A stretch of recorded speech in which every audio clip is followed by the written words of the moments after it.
Respected Prime Minister, Director General ISSI, esteemed foreign and Pakistani experts, ladies and gentlemen, Assalamu alaikum.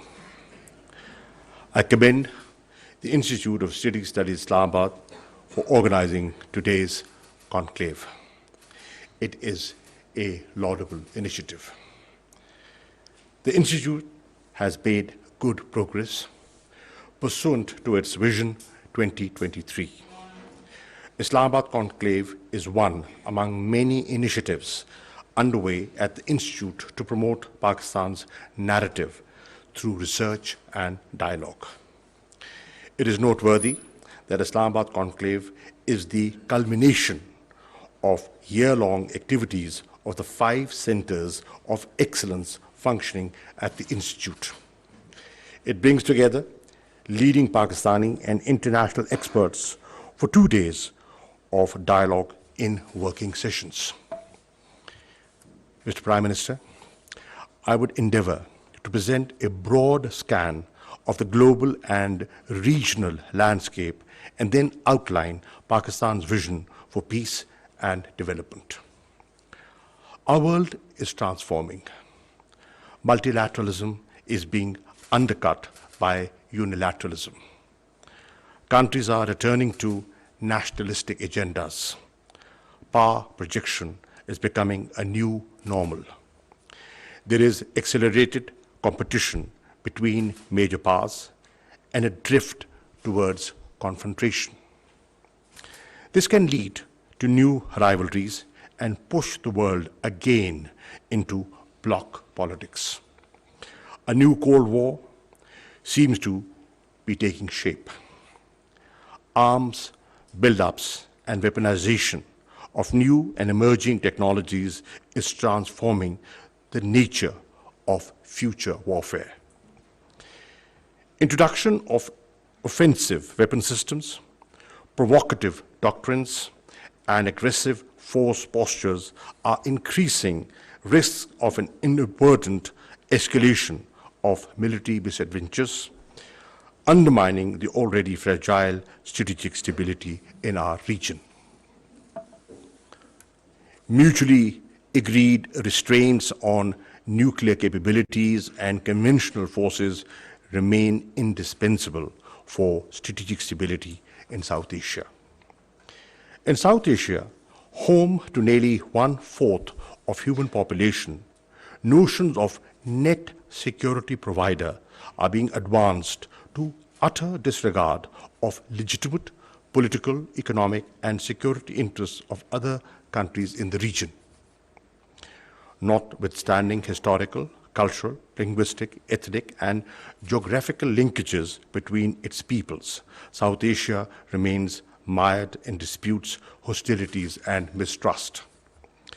Jammu and Kashmir is one of the oldest disputes on the United Nations agenda that still awaits resolution according to the wishes of the brave people of Kashmir.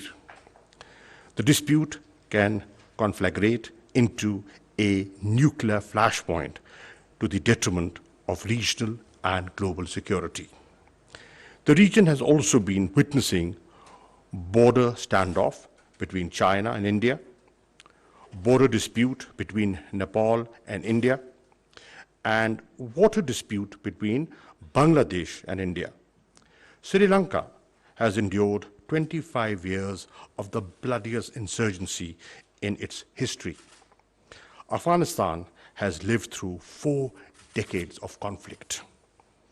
Ladies and gentlemen, we need to put human security at the center of national security strategies, a departure from security-centric policies to move the region towards development and prosperity.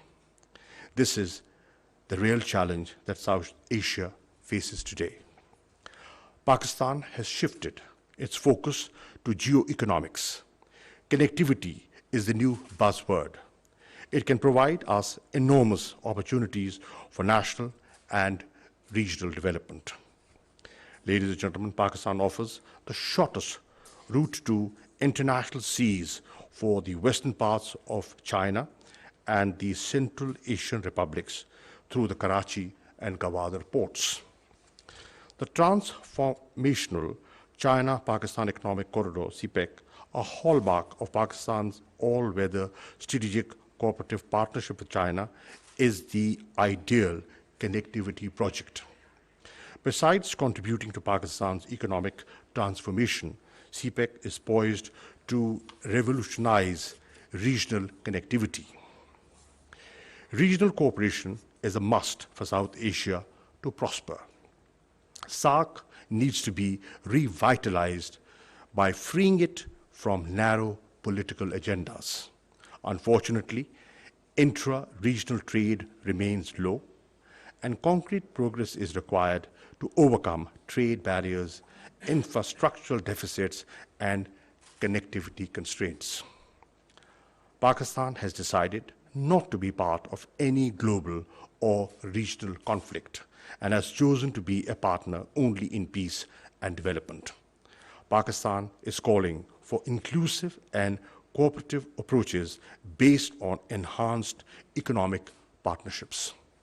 Ladies and gentlemen, like many other countries, Pakistan is challenged by several non-traditional security issues, including climate change, food, energy and water crisis, population bulge, unbridled urbanization, as well as poverty, exacerbated by structural issues of the economy.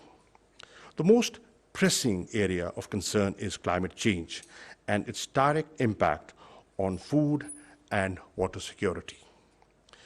The Imran Khan government recognizes the gravity of this threat to national security and is making efforts to mitigate its effects.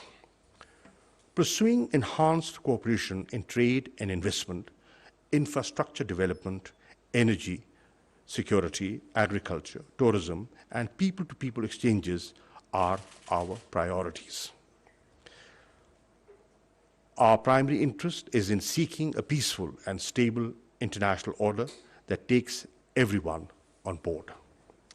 Pakistan will remain committed to peaceful coexistence, cooperative multilateralism, and consensus-driven outcomes. We will always support an inclusive global order for advancing the shared objectives of peace, progress, and prosperity in the region and beyond. We are living in an age of narratives. Forming and disseminating narratives of Pakistan is a national responsibility of all.